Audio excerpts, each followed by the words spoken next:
Motivos de sobra para agradecer, né, também, né, tudo tem um lado bom, tudo tem um lado ruim. O bom é que todas as coisas cooperam para o bem daqueles que amam a Deus. Muito bom. E falando de encorajamento, nós vamos conversar com a Paola Reis, que a Paola trabalha no Ministério de Aconselhamento aqui da Igreja Presbiteriana de Pinheiros, também estudante de teologia, e apresenta o Diário de Eva. Bom dia, Paola. Bom dia, Lídia, tudo bom? Que bom estar com você aqui para falar desse tema tão importante, né, Pá? Que nem a gente ouviu ali o pastor Arival falando. A gente desiste, né? É difícil no caminho. Que tema importante, né? Sim, ainda mais num ano como esse, né? Que acho que todo mundo precisou ser encorajado em algum momento. É, Então, esse tema, de fato, ele é muito importante porque ele fala de um aspecto da essência do cristianismo, né? Que é a gente poder se apoiar e ajudar e cuidar um do outro. é verdade. E pá, então vamos lá, vamos começar conversando, mas a gente começa falando o que que é encorajamento, né? O que que a Bíblia fala? O que que é o encorajamento cristão, né? Então, o encorajamento cristão, o versículo que Que é você diferente do mundo, não é? exatamente, a gente vai falar até, tem uma questão sobre isso. Mas o encorajamento cristão é basicamente o versículo que você leu ali no comecinho, né? Então, é você pregar o evangelho para o outro cristão, né? Você lembrar o que Cristo Ai, que fez lindo. para um outro cristão. Então, esse é o encorajamento verdadeiro, né? Então, isso inclui muitas coisas, né? Inclui confortar, animar, consolar, falar de maneira amigável, né? No termo encorajamento na Bíblia, ele tem todas essas traduções, né? Esses meios de tradução. Então, pode ser animar, pode ser confortar, pode ser falar de maneira amigável, pode ser exortar. Então, é uma palavra muito ampla, né? O, Mas é basicamente falar a outro cristão da essência de Cristo, da obra de Cristo na vida dele. o, talvez no mundo por aí as pessoas talvez teriam como coisas positivas, pensamentos positivos, tem a Hum, ver? sim, a grande diferença do encorajamento mundano é aquela questão de onde você vai encontrar forças para continuar, Sim. né? O encorajamento bíblico, ele vai te falar de que a força realmente está na palavra, né? Está em Cristo, está em Deus. Ele é dele que vem a força, né? Então, o próprio Cristo lá em João 14:26, ele chama o Espírito de Consolador, né? Então ele é o encorajamento, ele é um atributo de Deus. A gente vai ver isso na Bíblia inteira. A gente vai ver desde o Antigo Testamento o próprio Deus encorajando os seus Sempre. servos, encorajando os seus profetas, encorajando. A gente tem um texto lindo em Daniel 10, quando Daniel tem uma visão meio atribulada, ele fica mal, fraco, e um anjo do Senhor encontra com ele e fala: anime-se, seja É. forte, coloque ele de pé, dá forças para ele ficar de pé. Então, o próprio Deus é o nosso encorajador. Então, e no Novo Testamento a gente vai ver todas as cartas com essa ênfase de encorajar os crentes a continuarem. Né? Paulo vai falar isso o tempo inteiro, em várias cartas. Encorajem-se uns aos outros. E enquanto ele está fazendo isso na própria carta, encorajando, olhem para o futuro, olhem para a glória que virá. Lembre-se de Cristo, lembre-se da obra de Cristo. Ele está o tempo inteiro fazendo isso. A carta de Pedro, a carta de 1 João. Assim, a gente vai ver esse aspecto muito forte na Bíblia inteira.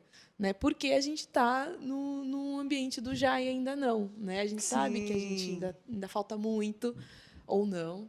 A gente É. não sabe quanto falta, na verdade, para a gente encontrar com Cristo e viver a plenitude. É Então, enquanto verdade. isso, a gente precisa de forças, né? É verdade. Ô, Paulo, e eu estava vendo o vídeo do pastor Arival ali antes e estava pensando no seguinte: como a gente facilmente perde esse hábito, a gente esquece esse hábito de pensar nisso, né? Pensar nesse encorajamento, tanto para a gente quanto para o próximo, né? E a Bíblia fala isso. Por que nós não temos esse hábito de pensar com frequência e como a Bíblia pede que nós sejamos sobre encorajamento? Porque, na verdade, nós somos egoístas, né? Então, Verdade. a gente geralmente olha para a nossa individualidade, até mesmo na nossa caminhada cristã. Então, geralmente a gente pensa: eu preciso crescer, eu preciso amadurecer, eu preciso parar de pecar, eu quero chegar no céu. E você vai pensando em você, em você, em você, nos seus benefícios, e no benefício que você tem em servir a Deus, às vezes a gente vai para a igreja pensando nos benefícios que você vai receber do próprio Deus, nas bênçãos que Ele oferece, etc. Só que a Bíblia mostra para a gente, principalmente no Novo Testamento, que a nossa caminhada cristã é uma caminhada comunitária. Você não faz isso sozinho, você faz isso em grupo, né? Você faz isso em igreja, né? E a Carta aos Hebreus é um livro maravilhoso para a gente pensar sobre, aliás, o Novo Testamento inteiro, mas a Carta aos Hebreus vai falar muito disso, da importância da comunidade. A Carta de 1 João vai falar muito sobre como esse amor ao próximo, ele deixa mais palpável o seu amor a Deus. É impossível você amar a Deus se você não ama o seu irmão. O 1 João vai falar Sim. isso. Então, quando a gente não faz isso, a gente está quebrando um mandamento importante, né? Quando a gente esquece disso. Então, naturalmente, a gente esquece que a gente tem que amar o outro. E essa ideia de você encorajar o outro é um fruto desse amor que você tem pelas outras pessoas. Que legal. Quando a gente está muito autocentrado, pensando nos nossos problemas, até mesmo o ato da gente não compartilhar os nossos problemas é um grande engano nosso, de achar que eu vou resolver sozinho. Sim. Eu vou resolver só com Deus. Não que Deus não vai resolver os seus problemas, e não que você não tenha que ter uma conversa direta com o próprio Deus, e não que a palavra de Deus não fale diretamente ao seu coração. Mas a gente precisa lembrar que a comunidade tem um papel importante nisso, né? Até anotei uma citação aqui do Bonhoeffer, que eu achei, assim, é pesada, mas eu achei muito bonita, porque ele fala assim: o Cristo que habita em nosso próprio coração é mais fraco do que o Cristo na palavra do irmão. Aí, o que ele quer dizer com isso? Antes que vocês se escandalizem, né? Tipo, nossa, como assim, Cristo é fraco? Mas ele está querendo dizer que, às vezes, o nosso coração, a gente está naquele turbilhão na nossa mente. Você está confuso, você está só olhando para os seus próprios pecados, você está desencorajado, cada dia você falha, mais uma vez você falha, você tenta ser santo e não consegue. E aí seus pensamentos entram em parafuso e você não consegue colocar em prática as verdades bíblicas. Você começa a lembrar dos versículos e eles não fazem sentido para você. Você lê a Bíblia e parece que Deus não está falando com você. E aí vem um irmão e fala aquilo que você já sabe. E aquilo tem uma força transformadora. Quantas vezes você não estava em confusão, com pensamentos confusos, com ideias difíceis para tomar decisão, e aí veio um irmão com uma palavra e muda tudo. E muda tudo. Às vezes, isso pode ser uma pregação no domingo, isso pode ser uma conversa com um amigo, pode ser, assim, o que eu quero dizer com isso? Que a importância dessas palavras que vêm de fora, né, do irmão que está do seu lado. Sim. Então, a gente precisa olhar com essa importância para o outro, né? Tanto você como encorajador, quanto alguém é aberto para ser encorajado. Verdade. Então, a gente esquece disso. A gente sempre acha que é autossuficiente. É verdade. E isso quando a gente olha para o outro e, às vezes, quando a gente olha para o próprio Deus. Verdade. Quando você fala assim, não, eu vou resolver isso sozinho. Esse pecado aqui, Deus pode deixar que eu vou resolver sozinho. E essa ideia de olhar para a comunidade como um corpo, por isso que a Bíblia fala que a comunidade, a igreja é um corpo. Porque ninguém vive sem o outro. Um é o braço, outro é o olho, outro é a boca, e aí todo mundo junto com Cristo, que é a cabeça, funciona. Faz a obra de Deus funcionar. Então, a gente, quando está muito autocentrado, a gente esquece disso. E a gente deixa de exercer esse papel na vida de outras pessoas. E não deixa que outras pessoas exerçam na nossa vida. Então, é puro egoísmo. E você falou isso. Repete a frase do Bonhoeffer. O Cristo que habita em nosso próprio coração é mais fraco do que o Cristo na palavra do irmão. Olha, que forte. Amei, gente, amei, Paola. E você falando disso, Pá, me lembrou do programa que a gente fez na Rádio Pinheiros ainda, sobre egoísmo. E a gente descobriu, até sair do programa falando, sou egoísta.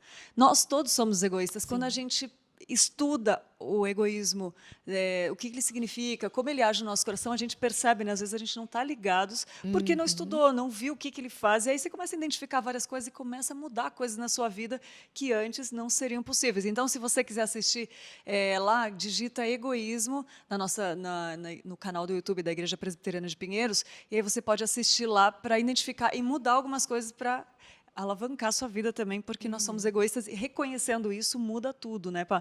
Agora você falou outra coisa, você falou muita coisa incrível, mas você falou de encorajar as pessoas. Eu queria te perguntar o seguinte: a gente descobriu, refletindo aqui, somos egoístas, tá? Podemos mudar isso. Quais os passos para que a gente possa encorajar os outros? Uhum. Eu iria além, eu ia perguntar também para a gente se abrir para deixar ser Sim, encorajado. Se você quiser comentar também. é verdade, porque quando a gente fala disso, é uma via de mão dupla. Né? Muitas vezes você não quer se abrir e você também não quer ajudar outras pessoas. Dá É, trabalho. A gente já falou aqui dá em outros trabalho, né? programas também como o relacionamento dá trabalho. É um esforço, É né? um esforço, não é fácil, vai ter confusão, vai ter conflito e a gente não quer. Mas o reino de Deus é tomado por esforço, né, amiga? Exatamente. Se fosse fácil, né? A gente não precisaria de É, encorajamento. Não verdade. precisaria, só seguir o baile, mas não é. É difícil mesmo. Mas a gente não pode esquecer que o próprio Deus ele nos dá a capacidade de viver verdade. nesse mundo caído. E ele coloca meios ao nosso redor para que as coisas fiquem mais. Para que a caminhada seja mais leve. Né? E a igreja, os irmãos, são desses meios. Né? É um desses meios. Né? Tem, óbvio, a palavra de Deus, a oração, a pregação da palavra em si. E a comunidade é uma bênção. E às vezes a gente esquece disso. A gente pensa que é só um meio de você vir aqui no domingo e ouvir a palavra, né, e bater o seu cartão ali de responsabilidade de cristão e voltar para casa. E não é só isso. A comunidade ela tem um papel importante na nossa vida e principalmente no nosso crescimento. Se você pensa em crescer, em amadurecer como cristão, você precisa olhar para a igreja com outros olhos, né? Com um olhar assim, com o olhar de Cristo mesmo, a beleza da igreja. Aí, às vezes a gente olha ao nosso redor e vê um monte de pecador, e vê o defeito de todo mundo, e critica todo mundo, e não consegue enxergar a beleza da obra de Cristo na vida de cada um ali. Então, esse é o primeiro passo, acho, que para a gente tornar prático esse ministério do encorajamento na nossa vida. Olhar para a igreja com outros olhos, olhar para a igreja com os olhos de Cristo, com a beleza que Cristo vê na sua noiva, sabe? Sim. Então, olhar para os seus irmãos de forma mais otimista, sabe? Do que crítica e pessimista, sabe? Sim. Errou de novo, só erra, então vou trocar de amigo, vou mudar de lugar, eu vou mudar de igreja. Não que seja pecado mudar de igreja, acho que todo mundo aqui já mudou, já mudei. Às vezes se torna necessário, mas a gente precisa olhar para as pessoas com olhos de esperança, Sim. sabe? E aí você olhar para si e ver qual que é o seu papel nisso, né? Então, eu peguei nesse livro aqui, Experimentando Mais de Deus, que eu recomendo 1000 vezes, tem um capítulo sobre a importância da comunhão, né? A importância da comunidade, da igreja em si. E ele dá uns passos muito práticos, assim, que eu achei super bonitinho, que eu coloquei aqui. Mas o primeiro passo é encontre alguém para orar 1 a 1. Então, são exercícios simples que você pode, para você criar hábitos na sua vida. Então, encontre alguém, uma pessoa com quem você consiga orar regularmente, você e ela, sabe? Você pode perguntar da vida dela, ela pode perguntar da sua. É óbvio que você não vai sair falando dos seus problemas para todo mundo, né? Mas você precisa encontrar uma pessoa que você consiga confiar, né? E que te ame o suficiente para te exortar também. Porque, às vezes, a gente só quer andar com gente que pensa como a gente. E que passa a mão na nossa cabeça. E que não vai nos exortar. Então, um passo importante é você encontrar alguém com quem você possa fazer isso. De forma muito prática, né? Uma outra coisa que ele coloca que eu achei muito bonita, que eu não faço, mas ele coloca assim: olhe para as pessoas durante a Santa Ceia. Nossa. Olhe para as pessoas. Ele fala assim, geralmente você, na Santa Ceia, você tem um momento introspectivo. Você acha que é verdade. você e Deus. Muito Né? bem. Você olha ali, os seus pecados, é óbvio, a gente tem que fazer isso.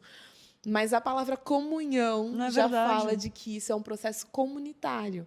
Né? E ele cita o versículo aqui, ó, porque nós, embora muitos, somos unicamente um pão, um só corpo, porque todos participamos do único pão. Está lá em 1 Coríntios, né? Que o pastor sempre lindo, lê e a gente esquece que, na verdade, é um processo comunitário. Então, ele fala que durante a Santa Ceia você pode olhar para os seus irmãos e lembrar do que Cristo fez, não só na sua vida, mas na vida deles. Que lindo. Eu achei muito bonito isso, porque eu nunca fiz. Eu sempre paro aquele momento, acho que sou eu e Deus ali. E ele fala que é um momento de você pensar no que Cristo fez na vida do outro também. Que demais. Dos irmãos, não é só com você. Né? É o seu momento de confissão de pecado, etc. Tem um momento todo culto também, né? De você fazer a sua confissão. Mas a comunhão é um processo comunitário, né? Por que a gente vem até a igreja na Santa Ceia e faz aquilo tudo junto? Sim. É o partir do pão em comunidade. Eu falei, Muito lindo. Nunca Muito tinha bonito, muito bonito. olhado dessa forma, né? E aí tem outras questões importantes, né? Você precisa estudar a palavra. Porque esse encorajamento cristão ele tem que ser bíblico, né? Sim. Uma palavra não sai da outra. Então não é você bater nas costas do amiguinho e falar assim, ai, força, siga o baile, sabe? Não, é você lembrar do que a palavra fala, você lembrar o que Cristo fez. Às vezes você falar do pecado que a pessoa está cometendo e falar, olha, tá errado, segue outro caminho, incentivar no arrependimento. Então, você conhecer a palavra é importante nesse processo de encorajamento. Muito. Porque é só a Você palavra que lembrar muda, os né? versículos para ela, sabe? Lembrar, como eu falei lá no começo, às vezes você lembrar de coisas que ela já sabe, já está cansada de ouvir. Né? Eu falo muito com algumas amigas sobre isso, porque às vezes você está em confusão, sua cabeça está fervilhando e alguém vem e fala um versículo que você está cansado de saber, que você sabe de cor, e ele bate de um outro jeito. Então, você tem que ser essa pessoa que sabe esses versículos também, que conhece a palavra e que vive a palavra. Você fala assim, olha, eu estou aqui te falando o que Cristo fez na minha vida, o quanto isso é importante para mim, no Cristo que você acredita de verdade, para você poder falar para outra pessoa sobre isso. Né? E daí tem outros passos muito práticos, tipo, doe o seu tempo. Ele coloca aqui no livro uma coisa legal que é... Chame alguém para uma refeição, convide alguém para comer na sua casa, mantenha as portas da sua casa abertas. Olha que legal. Para as pessoas, para você gerar relacionamento, para você gerar conversas, para você criar oportunidades. Porque, às vezes, você não vai passar no corredor e falar assim, você está com algum problema, irmão? A pessoa vai virar e falar assim, tô. E vai falar, não vai. Às vezes, você precisa criar essas oportunidades. Muito bom. Né? Não ficar levando a pessoa para sua casa para ficar caçando problema nos outros, mas... abra o seu coração para isso, para ouvir as pessoas. Dá trabalho, às vezes dá muito trabalho, às vezes é difícil, às vezes você vai só chorar com outra pessoa, às vezes você vai se alegrar, às vezes a pessoa está começando uma nova empreitada, um novo ministério, ela está com medo, e você vai só falar assim, não, vai lá. Você vai firme, pega na palavra, mostra para ela uns versículos, faz discipulado com ela. Então, são coisas muito práticas que você precisa simplesmente se abrir para isso. Né? Abrir o seu coração para receber isso também e, ao mesmo tempo, abrir o seu coração para poder ministrar na vida de outras pessoas. É verdade, é interessante que depois isso se torna um hábito e você acaba sendo encorajado, recebendo uma coragem de Deus que a gente nem espera, né? Às vezes você vai falar com alguém, aquela pessoa te devolve. Eu sempre falo que o amor de Deus é um amor de duas vias, ele nunca vai de uma via só. Ele sempre vem de lá e vai para cá, né? É sempre uma troca, né? Exatamente. É muito interessante. Paula, mas a gente falou agora do individual, assim, de como a gente encorajar as pessoas como um indivíduo e como também receber encorajamento, né? Mas e na igreja? Quem que deve encorajar? E também, tem um ministério que deva fazer isso? Pois é. Isso a gente já pensa logo no ministério de aconselhamento, né? Ou do pastor, ou acha que essa obrigação é de algumas pessoas especificamente. E eu acho que a ideia desse programa é exatamente dizer que é a obrigação de todo cristão. Todo cristão. Então, isso dentro da igreja é responsabilidade de todo mundo. Né? É sua responsabilidade, é minha responsabilidade. O pastor tem o seu papel ali, como eu citei, a pregação como um dos meios de encorajamento, como a gente passou um trecho da pregação do pastor Arival aqui. Né? Quantas vezes você não vem num domingo aqui derrotado, desesperançado, chateado, e você senta ali no banco, assim, e Deus ministra no seu coração através da pregação, através dos louvores. Tudo isso faz parte do encorajamento do próprio Deus na nossa vida. Mas, se a gente já falou aqui que todo mundo precisa de encorajamento, não dá para deixar isso a cargo só do pastor, ou só dos conselheiros, ou só dos presbíteros. É um trabalho que precisa ser dividido, né? E a gente vai ver na Bíblia inteira, e especialmente no Novo Testamento, essa ideia do uns aos outros, né? A gente sempre vai falar disso, dessa ideia de anime-se uns aos outros, encorajem-se uns aos outros. E quando Paulo fala fala essas falas especificamente, ele nunca fala assim, para os líderes façam isso. Não, são palavras para os crentes, para as igrejas, para um fazer com o outro, porque a gente precisa cuidar um do outro. Então, dentro da igreja, esse ministério é de todo mundo. A gente pode, obviamente, ter ministérios específicos que cuidem das pessoas. Sim, o Ministério de Aconselhamento, o diaconato faz, a visitação, a capelania. Tudo isso são meios de organizar, talvez, esse trabalho para pessoas específicas, para casos específicos. Mas você não pode negligenciar a sua responsabilidade porque tem um ministério de aconselhamento que faça isso. Imagina. Ou porque, manda para o pastor. É muito comum isso. A pessoa está com um problema, joga lá, fala com o pastor e manda para lá. Óbvio, tem casos que são, né, específicos para um pastor cuidar e acompanhar, etc. Mas para e pensa primeiro se você não pode ajudar ali, fazer uma oração, parar para ouvir. Às vezes a pessoa Só de caminhar junto, falar alguma coisa, já ajuda muito a pessoa até abrir, né? Porque Exatamente. o medo, a situação, às vezes bloqueia, a gente não consegue nem pensar direito, né? Às vezes só de fazer esse acompanhamento você já consegue ajudar, né? Exatamente. E uma coisa importante é aquilo que até já comentei, mas o seu amor a Deus, ele é refletido no seu amor ao próximo. Você vê o amor de Deus na forma como você recebe o amor do próximo. Então, você negligenciar isso é negligenciar a sua forma de amar a Deus. Aquele que não ama não conhece a Deus, porque Deus é amor, está lá, 1 João 4,8. Então, se você se acha no direito de falar assim, não. E outra coisa que às vezes é comum é as pessoas se fecharem nas suas próprias famílias ou no seu próprio grupo de amigos. Sim. Né? Então, eu já amo esses 3 aqui, tá bom. Eu amo minha esposa e meus filhos que são crentes, aqui a gente já cuida um do outro. E é muito mais que isso. Né? Você precisa estar além do seu conforto. Né? Então, esse ministério de encorajamento, ele é a responsabilidade de todo mundo. De todo mundo. Né? E é muito egoísmo mesmo, voltando, né, para uma coisa que a gente já comentou, você só receber. Né? Você está ali só... Porque, por mais que a gente não esteja com o coração tão aberto para receber e ache que você possa crescer sozinho, a pregação de domingo já é isso. É o serviço do pastor ministrando na sua vida.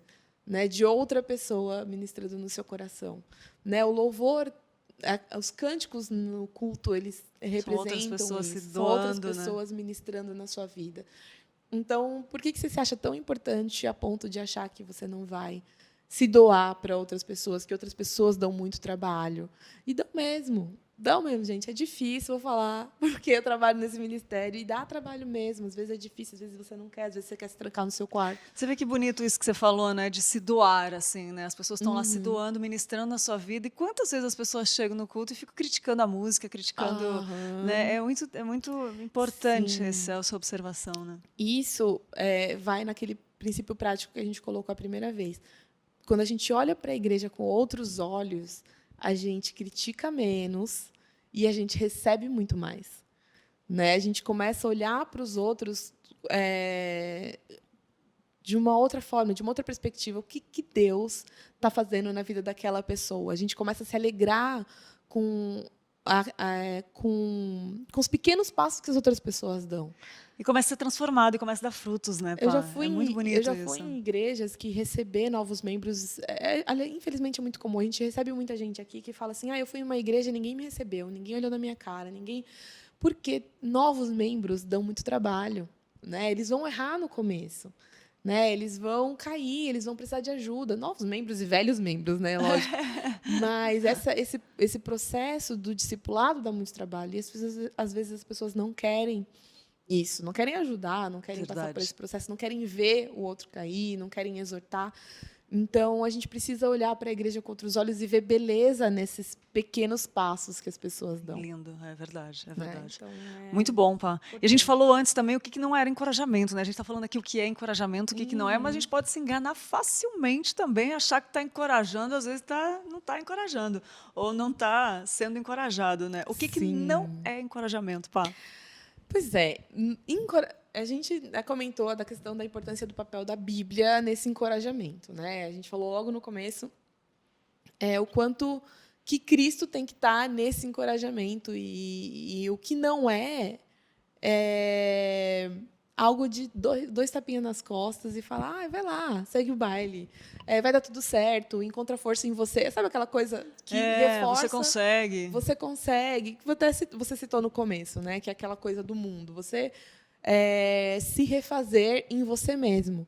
Você achar que você encontra a solução em você mesmo e você incentivar as pessoas nisso. Isso não é encorajamento. Né? Você vai incentivar as pessoas a se frustrarem daqui a uma semana, 2, 1 mês, 1 ano. Né? Você pode até incentivar as pessoas na capacidade que elas têm de se esforçar, etc, etc. Mas você não pode nunca deixar que a pessoa se esqueça de quem ela depende. Então, isso é um encorajamento. Agora, você falar que ela tem poder nela mesma, que ela vai, se ela se esforçar, vai dar tudo certo. Muito comum, a gente já falou aqui algumas vezes, né? Mas às vezes você encontra uma mocinha chateada porque está solteira, e você fala assim, não, mas Deus vai te dar, fica tranquilo. Pode dar, mas Deus pode não dar. Será que isso é um encorajamento bíblico? Você falou um negócio importante, Pá. Eu assisti um programa da Larissa Ferraro. E foi muito bonito que ela falou que aquele programa mudou a minha vida. Porque eu não estava namorando ainda e ela falou a questão de ter filhos ou não, né? E ela falou, quando Deus falou para ela que Deus podia não querer dar filhos para ela, ela se abriu. No dia do aniversário dela, o programa, ela falou isso e eu falei, meu Deus do céu, aquilo me tocou de uma forma tão profunda e virou uma chavinha dentro de mim, por isso que confirma aquilo que você está falando. Só a Bíblia muda a gente. Com palavras bíblicas, ela falou, e se Deus não quiser me dar? E eu falei, e se Deus não quiser me dar um relacionamento também? E aí eu aceitei aquilo como realidade, mas de uma forma bíblica, virou a chave dentro de mim. E aí eu falei, cara, é verdade, eu estava enganada aqui. E aí eu aceitei e falei, ok. Aí eu descansei nisso. Né? E aí é muito importante como isso precisa ser falado e voltado para a Bíblia. Mas eu aceitei algo que antes talvez eu não conseguiria achar normal. E se eu não namorar, se eu não casar, se eu não ficar solteiro pro resto da vida? Quando eu aceitei, foi até engraçado, né? Que depois eu comecei a namorar. Mas é interessante quando a gente descansa no Senhor, quando vira a chave, quando a gente confia no Senhor de verdade. Né? Mas Bíblia. Não adianta dizer você merece, você consegue, ou Deus tem para você. É muito importante você ter colocado isso. E esse exemplo que você deu é muito importante porque que significa também que você vai aceitar e ficar em paz e vai começar a namorar, né, gente? Sim. Mas o encorajamento, nesse caso, por exemplo, às vezes são palavras duras de ouvir. Você não quer ouvir isso. Você quer ouvir, tipo assim, não, vai dar tudo certo, você vai ter filho sim, a gente vai orar aqui, né, e vai todo mundo orar e você vai ter. Né? E vai acontecer um milagre na sua vida, etc, etc. Mas as pessoas acham que isso é encorajamento bíblico. Porque você está usando Deus, está prometendo Deus. Deus não prometeu ali. Assim, então, encorajamento não é você prometer coisas que Deus não prometeu. Né? É você lembrar as pessoas disso, às vezes, e se Deus não quiser dar? E é interessante, Paola, que assim, parece pesado, mas se torna leve. Exatamente. Aí você vê aquilo que Jesus falou, assim, meu fardo é leve. Aí você fala, cara, eu ouvi um negócio super pesado aqui, ao contrário de tudo que eu esperava, e ficou leve. Exatamente. Que loucura. Aí você para e senta assim, é isso que eu precisava ouvir. Isso é encorajamento de verdade, sabe? Tipo, às vezes você vê Paulo falando, e Pedro falando assim, as tribulações não vão acabar aqui, viu? Não vão. Não. Uma vez eu estava conversando com a Letícia, eu estava num dia assim difícil, estava pesado, e aí eu falei assim, eu ainda falei assim, sabe o que eu queria? Eu queria que Satanás deixa assim, não pentecostalizando a coisa, nem responsabilizando Satanás das coisas. Mas sabe aquele dia que você sente que você está na luta, na batalha, que Sim, Satanás está no meio enchendo da o guerra. saco? E eu falei para ela, eu falei assim, sabe o que eu queria que Satanás parasse de encher meu saco? Eu queria que chegasse um dia assim que acabou assim. Ela falou assim, não vai, amiga, acontecer. Eu fiquei assim, sabe? Eu sei que não vai aqui, né, na Terra, lógico, aqui nesse período em que enquanto a gente aguarda Cristo. Mas ouvir aquilo bateu de um jeito, tipo, tá bom, né? Não vai, né? Porque você fica orando por isso, você fica orando, orando, orando, se desgastando, se frustrando. Tipo, você quer um dia de paz e plenitude, onde tudo vai dar certo, você acordou, você não vai pecar, aí os passarinhos vão trazer seu café da manhã, sabe? Isso não existe e não vai existir, né? E às vezes você está ali orando por isso e se frustrando, não porque Deus está te frustrando, mas porque você está com a expectativa errada. Você precisa de alguém para chegar e te encorajar desse jeito. Para de ser louca. É verdade, é verdade. Isso é encorajamento bíblico, Verdade, sabe? verdade, verdade. Jogar real. É verdade, muito bom, gente, que delícia, né? E, Paula, a gente está finalizando o ano, né? Sim. Como você pode indicar para que as pessoas se encorajam? 2020, meu Deus, Pois é. que Deus possa falar ao mundo agora através desse canal. Mas 2020 não foi um ano fácil, né? Não Como foi. é que a gente pode encorajar pessoas para 2021 e todos os anos que virão para a glória de Deus? Bom, todo mundo faz geralmente, muitas pessoas fazem listas de novos hábitos para 2021, para o ano novo, né? Muita gente faz, não vou falar que aquele. A gente sabe que de um dia para o outro, do dia 31 para o dia 1, não tem mágica nenhuma, né? É Sim. só um dia qualquer, só vira ali o calendário, mas muita gente tem uma falsa impressão de que vai virar o mundo. A gente até vê uns memes assim agora de que tipo, as pessoas acham que o coronavírus vai acabar do dia 31 para o dia 1 e assim por diante. Mas, aproveitando essa onda que às vezes tem no nosso coração, essa ideia, coloque como objetivo para o seu próximo ano, né, já que faltam só 2 dias, 3, você mudar, você acrescentar esse hábito na sua vida, de se abrir para ouvir outras pessoas, e de cuidar de outras pessoas também. De saber para cuidar de outras pessoas e de ser cuidado também, né? Esses passos que a gente colocou de forma prática aqui, de olhar para a igreja de uma outra forma, de ter uma visão mais otimista da igreja, assim, uma otimista bíblico, né? Não é para você ser um iludido em relação a isso, mas você olhar para a comunidade, para as pessoas com outros olhos, né? A gente precisa olhar para esse ano que foi muito difícil e pensar em como você foi encorajado, ser grato por isso, né? Eu mesmo tive várias pessoas, assim, de quem eu me aproximei nessas conversas online. Sim, né, que ajudaram muito a gente nesse processo, enquanto a gente estava em casa, sofrendo. Eu chorava muito Não em tinha casa. outro jeito, né? Tinha que ser online. Exatamente, tinha que ser online. Eu não sei. Mas ajudou muito, gente. Não é? Então, a gente acabou criando novos hábitos, ajudando pessoas à distância. Reinventando, né? A TV nasceu aí desse processo de ajudar as pessoas à distância. Então, a gente olhar para tudo isso com gratidão. Verdade. Ver como a gente pode servir outras pessoas nesse sentido, abrir seu coração para ser servido. Às vezes a gente se alimenta até mesmo dos programas da TV para ser ministrado sozinho. Sim. E não é isso. Você não pode usar a TV, que é uma bênção na nossa vida, para se excluir da igreja, né? Tem muita gente que acha que eu vou cultuar na minha casa, tudo bem que você pode fazer isso por questões de cuidado da saúde, de parentes que são idosos, não é isso que eu estou falando, mas abrir mão da igreja para cultuar online, sendo que você pode ir até a igreja, deixar de falar com pessoas porque você tem ali o WhatsApp, porque você tem ali as redes sociais. As redes sociais são um grande engano nesse sentido, de que você está sempre com as pessoas, está sempre falando, e não está. Verdade. Né? Então, para 2021, né, fique atento a essas coisas, não abra mão, né, do relacionamento um a um, do Amém. relacionamento com o irmão, com a igreja, da igreja como comunidade, pensando no seu amadurecimento. Você não vai amadurecer sozinho. Você não vai se tornar como Cristo se você não se relacionar com as pessoas. Forte isso. Então, 2021, Amém. é Forte, sua meta, ó. minha Você meta. não vai se tornar como Cristo se você não se relacionar com as pessoas. Guarda essa para mim. Olha só, quero antes aqui de finalizar, quero ler aqui uns comentários. Muitas pessoas participando, quero comentar aqui. A Marlene Andrade, louvado seja o Senhor por esse programa. A Rita Dickel também, beijo. É minha mãe, né, gente? A Maria da Silva, a Rosemilda Farias falou verdade.